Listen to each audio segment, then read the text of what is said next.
जलेबी बनाऊं सोना हो जाए। चांद का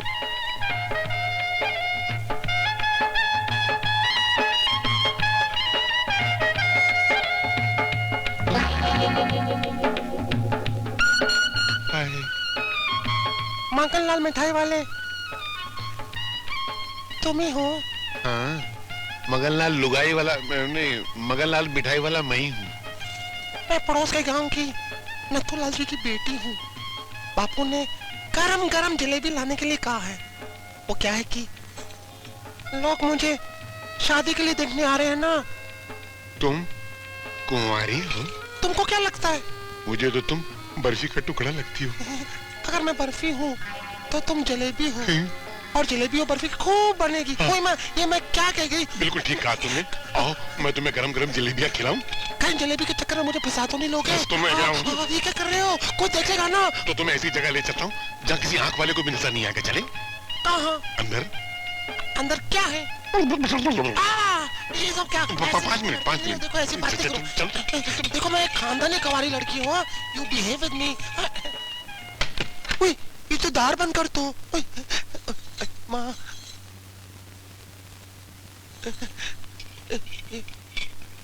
इधर आ रहा। क्या पहाड़ जैसी औरत है। तुम्हारा नाम क्या है? चंद्रमुखी। लेकिन तुम प्यार से मुझे चंदा कह सकते हो। तुम रहती कहाँ हो? तुम्हारे दिल में। यार मुझे वैसे विश्वास नहीं आ रहा है कि तुम मुझसे इतनी जल्दी पट जाओगी। मैं तो पहले से फटी हुई हूँ। फटी हुई? मेरा मतलब पटी हुई हूँ तुमसे। अब देखो ना, जलेबी लेने आई थी, लेकिन जब से मैं तुम्हारे मन के मकान में बैठी हूँ ना, जलेबी मैं दुकान में ही भूल गई। ऐसा? मैं भी जलेबी लेकर आता ना जा। जब मेरे सामने इतना बड़ा जलेबा खड़ा है तो मुझे उस जलेबी की क्या जरूरत है? तुम्हें जलेबा हूँ? हाँ। पहले मुझे खा। मगन भाई। नहीं। ओ मगन भाई। अबे क्या है? क्या कर रहे हो? हलवा पका रहा हूँ। आधा किलो मेरे लिए भी ले आओ। ये कोई सरकारी हलवा थोड़ी है, मेरा जाती हलवा है। मैं ही पकाऊंगा, मैं ही खाऊंगा। भाग। क्या तुम मुझे खाओगे? मोहब्बत के दांतों से। ना, मुझे मत खाना। क्यों? क्योंकि मेरे ऊपर बहुत बड़ा श्राप है। शराब? हाँ, पता एक साधु ने मुझसे कहा था कि शादी से पहले जो भी मुझसे प्यार करेगा वो मर जाएगा। ना, लेकिन शादी के बाद जो भी मुझसे प्यार करेगा वो नोटों के पहाड़ पर राजा की तरह राज करेगा। सच? हाँ। तो फिर तुमने मुझे पहले क्यों नहीं बताया? ना, क्यों? मर जाएगा। तुम ये सब करोगे तो मैं क्या करूं फिर? मुझसे शादी। शादी मैं कैसे करूं? मेरी शादी के लिए मेरी बेटी राजी नहीं होगी। उसकी चिंता तुम मत करो। क्यों? जब मैंने बेटी के बाप को फंसा लिया है तो बेटी क्या चीज है? तुम पटा लोगी उसको? हाँ। सच? ना। क्यों? तुम मर जाएगा। ये मुझे आप कहाँ ले आए हो? अपने दिल के बगीचे में। ये कोई बगीचा है? इस गांव में ऐसी जगह है ही नहीं उसके लिए। क्या? प्रेम करने के लिए। ओहो, ये तो भैंसों का तबेला है। यहाँ तो मैं मैली हो जाऊंगी। राम तेरी गंगा मैली।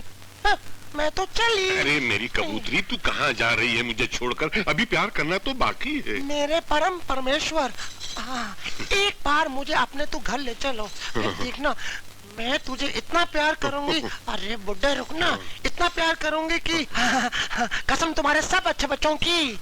मेरे बच्चे अभी तक कहाँ हुए? मेरा मतलब है होने वाले बच्चों की। अरे रे मेरी प्यारी बच्ची। बापू, सुबह से शाम तक काम करेगी तो बीमार पड़ जाएगी। नहीं आज तेरी छुट्टी। ये ले 5 पैसे ले और जाके सिनेमा देख कर आ। 5 पैसे? 5 पैसे में सिनेमा नहीं होता? अच्छा ले 10 पैसा बहुत हो गया। सुबह से शाम तक सिनेमा देखते ना। जा। बापू, 10 पैसे में सिनेमा देखा जाता है क्या? 10 पैसे में भी नहीं होता। अभी मैं क्या करूँ? ये तो नोट, ये तो महीने भर का खर्चा है। ले सिनेमा देखना, बाकी का लेकर आना। संभाल क्या? पर अपने गांव में सिनेमा है ही नहीं। नहीं है तो पहले बोला करते ना यार। मेरी मोहब्बत का पिंजरा हवा में लटक जाएगा यार। अरे बापू, क्या सोच रहे हो? एक काम करना, मेला देख कर ना सुबह से शाम तक। जा। मेला? पर वो तो कल ही खत्म हो गया। तो पैसा भी खत्म हो गया। तू फिर एक काम करना, तू अपनी सारी सहेली को लेकर गांव में खेतों में जा, खूब गन्ने खा। सुबह जा, शाम को आ, जल्दी नहीं आना। जा। अच्छा पैसा गन्ना खाएगी चुरा के, उसके लिए पैसा कहाँ से? हाँ। चले जा। जाऊँ? हाँ, जा। अच्छा मैं जल्दी नहीं जाती आना, हूँ। जा। इधर कहाँ जा रही? उधर जाना। इधर से हाँ, जा उधर जा। इधर नहीं जाती है? हूँ। जा जा मैं जा रही जा हूँ। जा, जाओ जल्दी जाओ।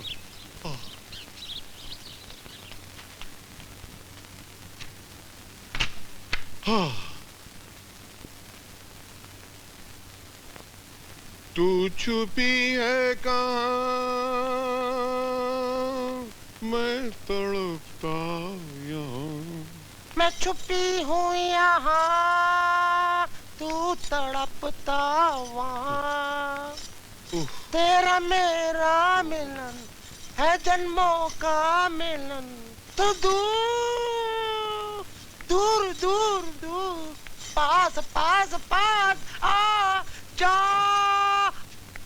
बापू ये क्या कर रहा है? तेरी बेटी आ गई है कबाब में हड्डी। ये तो मेरी इज्जत लूट रहा था। सारी मोहब्बत का मजा किरकिरा कर दिया। बापू अरे दरवाजा तो खोलो। हाँ खोल रहा हूँ, छुप जा। क्या कर रहे अरे थे क्या आप? है? बापू मैं आ गई। क्यों आ गई? इतनी जल्दी आने की क्या जरूरत थी? अरे बापू वहाँ खेतों में तो कोई है अच्छा नहीं। तो शमशान घाट में घूम के आ सकती थी। क्या हुआ? खटमल काट रहे। अरे कुछ खाने तो दो। अरे किसी सहेली के घर में खाना खा गए, घर में खाना नहीं। जा बस थोड़ा सा। अच्छा निकल जाए। ऐसे तुम नाराज मत हुआ करो। मर जाएगा। हाँ? नीचे नीचे यहाँ नीचे यहाँ नीचे यहाँ नीचे यहाँ नीचे यहाँ नीचे। ऐसे तो मैं बाहर चला जाऊंगा। हाँ, यहाँ हाँ। तुम नाराज मत हुआ करो। अभी अचानक बेटी आ गई घर में तो मैं क्या करूं? मैं तुमको घर में थोड़ी रख सकता था। बेटी घर में आ गई तो मुझे घर से बाहर निकालेगा। अगर शादी के बाद मुझे घर से बाहर निकाला तो मैं कहाँ जाऊंगी? अरे नहीं नहीं, शादी के बाद कोई तुझे निकाल सकता है? मर जाएगा। क्या हुआ? पीछे। शादी के बाद तो कोई तुझे निकाल ही नहीं सकता। तू तो मेरे रजवाड़े का खजाना है। तुझे पाकर मैं दुनिया का सबसे बड़ा अमीर आदमी बनूंगा, दाता गुरु से भी बड़ा। चल इसी बात पे मुस्कुरा। क्या हुआ? तेरी मेरी शादी नहीं हो सकती। क्यों? क्यों नहीं हो सकती शादी? वो मेरा बुढ़ा खुसट बाप कहता है तेरी मेरी शादी तभी हो सकती है जब तुम मेरे को 55,000 रुपए देगा। 55,000? वो बाप है कसाई है, उसको शर्म नहीं आती बेटी का सौदा करते हुए? तभी तो मैं कहती हूँ कि जो बाप अपनी बेटी का सौदा करे उसे कीड़े पड़े, उसे मछली खा जाए, उसे सांप डस ले। सांप काटेगा तो मर जाऊंगा। मर जाएगा। कौन सा वाला, मेरा कि तेरा वाला? मेरा वाला, श्राप वाला। देख तेरे बाप को ये 55,000 बहुत होता है। 55 रहने दे, खाली 3 सिफर निकाल दे 1000 वाली। तू एक काम कर, तू एक दुपट्टा रख ले और मुझे अपनी जिंदगी से बाहर निकाल दे। नहीं नहीं, तुझे कैसे निकाल सकता हूँ? तुझे निकालूंगा तो मैं मर जाऊंगा। मर जाएगा। कौन सा वाला? मेरा वाला श्राप वाला। अरे। साला ठरकी। क्या अरे तो मुसीबत है? काम करना, 55,000 रुपए दे दे। देख तू 55,000 देगा, 55 लाख का मालिक बनेगा, 55 करोड़ का मालिक बनेगा, 55 गांव का मालिक बनेगा, 55 दाताश्री जैसे तेरे जेब में होंगे। 55 दाता गुरु मेरी जेब में होंगे? इतना बड़ा आदमी बन जाऊंगा मैं? तो मैं 55,000 देने को तैयार हूँ। तो शादी पक्की। रिश्ता न की। एक पपीते? मर जाएगा। मैं भी लेकर आ दूं। तू जाना नहीं है? जल्दी आना। देखा मैंने अपने ससुर को कैसा बेवकूफ बनाया। 50,000 इसको दूंगा और 5,000 के बनाऊंगा कपड़े। मटर जी चलो हम जाएगा। Good night. तुमको घर नहीं जाने का? हम केदार में घर जाएगा। क्यों? हम तो जीवन में एक तो है अकेला, हमारा कोई नहीं है। तो शादी काय को नहीं करता? शादी किससे करेगा? लड़की से करो। उम्र माफिक लड़के हमको मिल सकते हैं। हाँ है ना, वो अभी ढूंढ के लाता है। किधर? हम 1 मिनट में ढूंढ के लाता है। आता है ना? जरूरत नहीं लाता है ना? हम ढूंढ लिया है, हमें ढूंढ लिया है, हमें ढूंढाई लियो हमारे सोनार बंगाल, हमें ढूंढाई लियो। मैडम जब से हम तुमको देखा है हमारा दिल का अंदर खड्डा हो गया है। खड्डा? हाँ, उसमें सीमेंट भर के उसको प्लास्टर करके अच्छा कर दो। फालतू करो जी।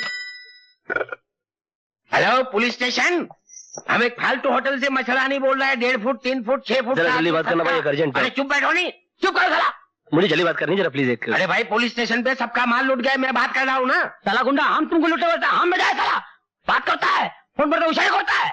अरे भाई साहब, एक जमाना हुआ करता था कि पुलिस क्लाइमेक्स में पहुंच जाती थी, आजकल तो दिए एंड पर भी नहीं पहुंचती।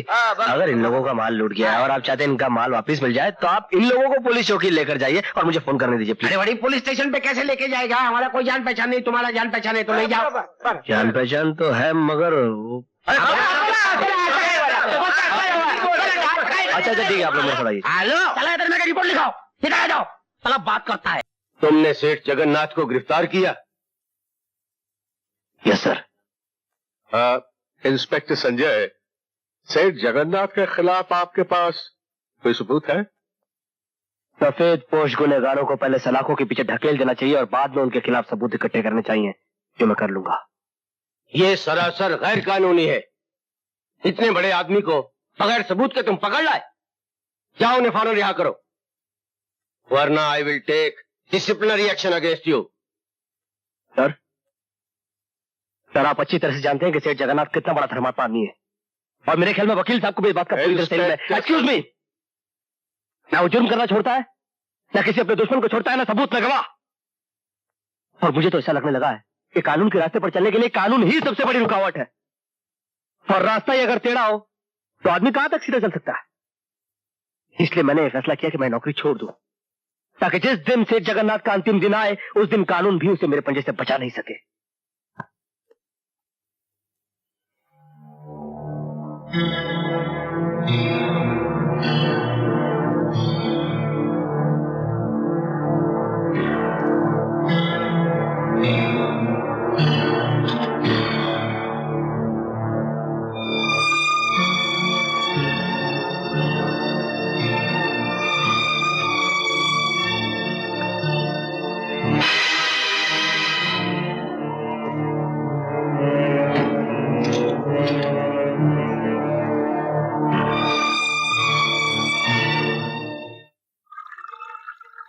ये लो वफादार गुप्ता, तुम्हारी पहली वफादारी का पहला इनाम।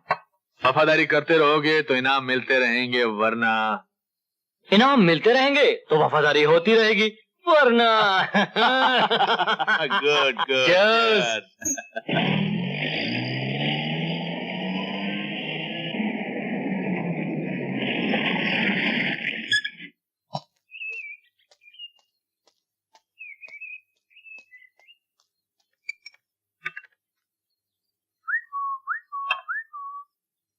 सरकार ये आवाज तो सोनम पिछले की लगती है। हुसैन मियाँ, तुम्हारे कान तो नहीं बज रहे? चिड़िया भी बोलती है तो तुम्हें सोनू की आवाज सुनाई देती? नहीं सरकार, इस आवाज को सुनते सुनते तो मेरे कान बूढ़े हो गए। ये कभी धोखा नहीं खा सकते सरकार। अरे ये तो वाकई सोनू की आवाज है। हाय चाचा। सरकार सोनम बेटी आ गई, देखिए ना सरकार। सोनू बिटिया। हाय डैडी। डैडी बताया बेटी। तो फिर आपको सरप्राइज कैसे दे दी? अरे चाचा, डैडी का खाली रखा, कितने पतले हो गए? मैं दुबला। बेटी, इन्हें मुजरिमों को पकड़ने से फुर्सत में तब तो मैं ख्याल रखूं। अरे खैर छोड़ो हुसैन मियाँ, पहले हमें अपनी बेटी को पुलिस की वर्दी में देख लेने दो। माशाअल्लाह। अच्छे सपना। ये सच है पापा? बेटी, मुझे तुम पर बहुत नाज है, तुमने मेरे सपने साकार कर दिए। पर एक बात का ध्यान रखना, पुलिस का फर्ज सिर्फ मुजरिमों को गिरफ्तार करना ही नहीं, बल्कि बेगुनाहों को मुजरिमों की साजिश से बचाना भी है। अपनी वर्दी और अपने फर्ज से कभी दगा मत करना। पापा, आपकी इज्जत मेरी शान है और इस वर्दी का सम्मान करना मेरा धर्म। मुझे यकीन है बेटे। देखो संजय, मैं पुलिस इंस्पेक्टर बनकर आ गई, मुझे मुबारकबाद नहीं दोगे? मुबारकबाद तब दी जाती है सोनम जब देने वाले को इस वर्दी की अहमियत का एहसास हो। तुम कहाँ खो गए हो संजय? फर्ज और सबूत के चक्कर में अपने आप को तलाश कर रहा हूँ। एक वक्त ऐसा था जब तुम बड़े फख्र से इस वर्दी को अपने सीने पर लगाए हुए घूमते थे, मगर अब तुमने ऐसा क्यों किया संजय? इस बात का एहसास तुम्हें तब होगा जब तुम्हें पता चलेगा कि इस वर्दी की गिरफ्त में कितनी छूट है। सिर्फ एक फोन आने से गुनहगारों की हथकड़ी अदालत के हुक्म के बगैर खुल जाती है। लेकिन तुम बड़ी आसानी से इस वर्दी के सहारे गुनहगारों को बेनकाब कर सकते थे संजय।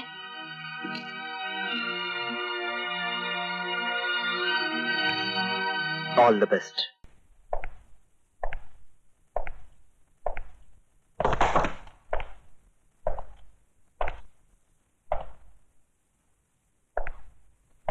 प्रताप, तुम्हारी फांसी का दिन मुकर्रर हो गया है। अगर कोई आखिरी ख्वाहिश है तो बता दो, वो भी पूरी कर दी जाएगी। यहां ऐसे घुटन सी होती है। मैं इन 4 दीवारियों में मरना नहीं चाहता। मुझे वहीं फांसी दे दो, क्रांति मैदान में, सबके सामने, जहां से इस देश में क्रांति की शुरुआत हुई थी। यहां ऐसे मरो तो जरा ज्यादा मरो, इतना सा मरने से क्या फायदा। सर, प्रताप से कोई मिलने आया है, मिलने दो।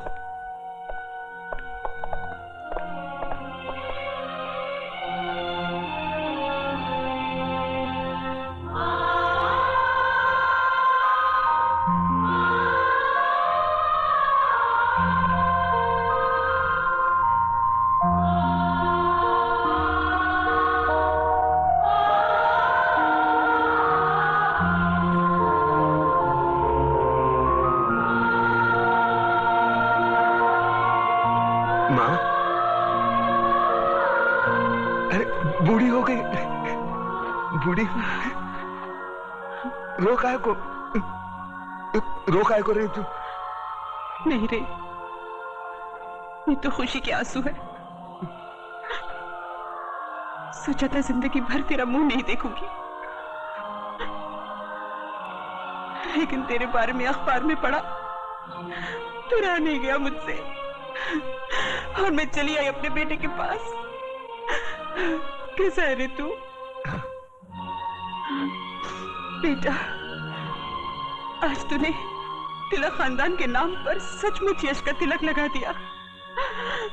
मैं खुश हूँ, बहुत खुश हूँ। अब तो भगवान से यही प्रार्थना करूंगी कि तुझे जन्मों जन्म मेरा ही बेटा बना कर। नहीं माँ, अगले जन्म में किसी मंदिर या मस्जिद की ईंट बनकर जिंदगी भर वहां रोता रहूंगा। इस जिंदगी का रोना मेरा बाकी है।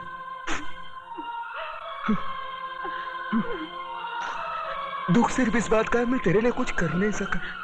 नहीं बेटा, तूने बहुत कुछ किया, मुझे सब कुछ मिल गया। तेरे दादाजी की आत्मा को भी शांति मिल गई।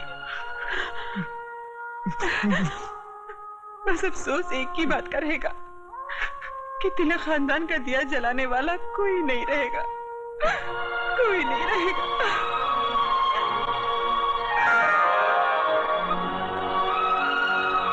ये देख, अपनी बहू के लिए रखे थे, लेकिन अब तो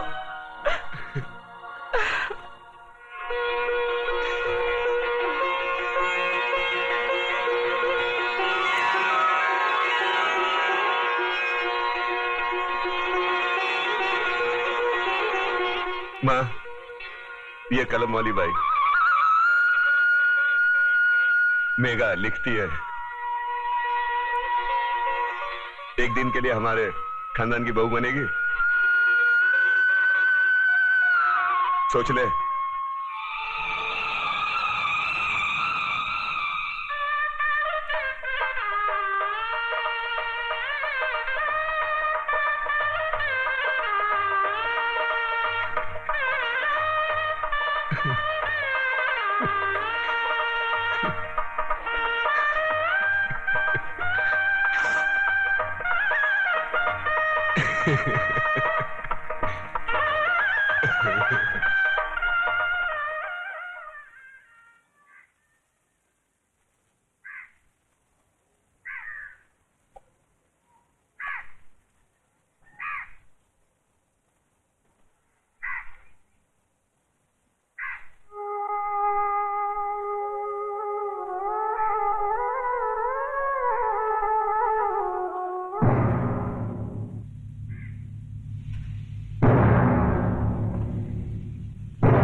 आ गए मेरी मौत का तमाशा देखने। अब मुझे लटका देंगे, जुबान ऐसी बाहर आएगी, आंखें बाहर आएगी, थोड़ी देर लटकता रहूंगा, फिर ये मेरा भाई मुझे नीचे उतार देगा, फिर आप चर्चा करते घर चले जाओगे, खाना खाओगे, सो जाओगे। तुम्हारी ये नामर्दानगी, बुज़दिली एक दिन इस देश की मौत का तमाशा इसी खामोशी से देखेगी। कुछ नहीं कहना मुझे तुम्हें, कुछ नहीं। तुम्हारी जिंदगी में कोई फर्क पड़ने वाला नहीं। अंधेरे में रहने की आदत पड़ी है तुमको, गुलामी करने की आदत पड़ी है। पहले राजा महाराजाओं की गुलामी की, फिर अंग्रेजों की, अब चंद गद्दार नेताओं की और गुंडों की। धर्म के नाम पर ये तुम्हें बहकाते हैं, तुम एक दूसरे के गले काट रहे हो। काटो काटो।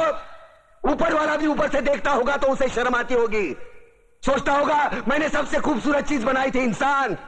इंसान नीचे देखा तो सब कीड़े बन गए, कीड़े कीड़े। रेंगते रहो, सटते रहो और मरो।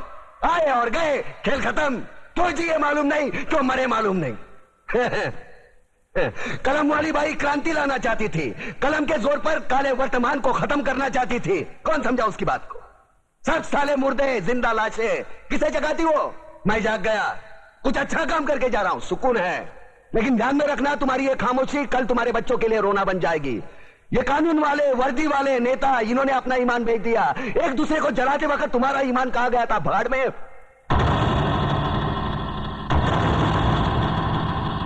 ये पिस्सू जैसा हमारा पड़ोसी मुल्क आने वाले कल में शायद अपने आप को दुनिया के नक्शे पर देख नहीं पाएगा। एक बात भूल रहा है, उनके घर में जो रोटी बनती है ना, उसका आटा भी विदेशी चक्की से पीस के आता है। साले अपने खुद के देश में सुई नहीं बना सकते और हमारे देश को तोड़ने का सपना देखते हैं। वो ये सपना देख सकते हैं क्योंकि उन्हें मालूम है ये मुर्दों का देश है। वतन के लिए किसी को कोई हमदर्दी नहीं है। इसे तोड़ना बिल्कुल आसान है। मैं हिंदू, मैं मुसलमान, मैं सिख, मैं फलाना, मैं ढिमका। एक लाठी को तो कोई भी तोड़ सकता है, लेकिन लाठी के भारे को तोड़ना मुश्किल है। मैंने बचपन में पढ़ा था, स्कूल में, तीसरी में। मैं क्यों समझा रहा हूं तुमको, क्यों समझा रहा हूं? पागल हूं मैं, भूसा भरा पड़ा है मेरे दिमाग में। क्यों बातें कर रहा हूं इन पत्थरों से? हंसो हंसो, खुशियां मनाओ। क्रांति की राह पर एक और कुत्ते की मौत मरने जा रहा है, कल कोई और मरेगा, हमें क्या? हम इसी तरह जीते रहेंगे, है ना? जियो भाई जियो, जैसे चाहिए वैसे जियो। मैं हिजड़े की जिंदगी जीना नहीं चाहता। ए ला, चल चल ला।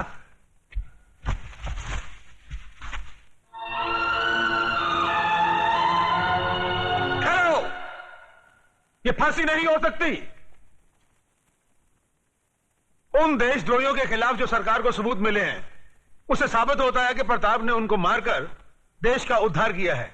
इसलिए भारत के राष्ट्रपति ने उसकी सजा माफ कर दी। ये रहे उसके कागजात।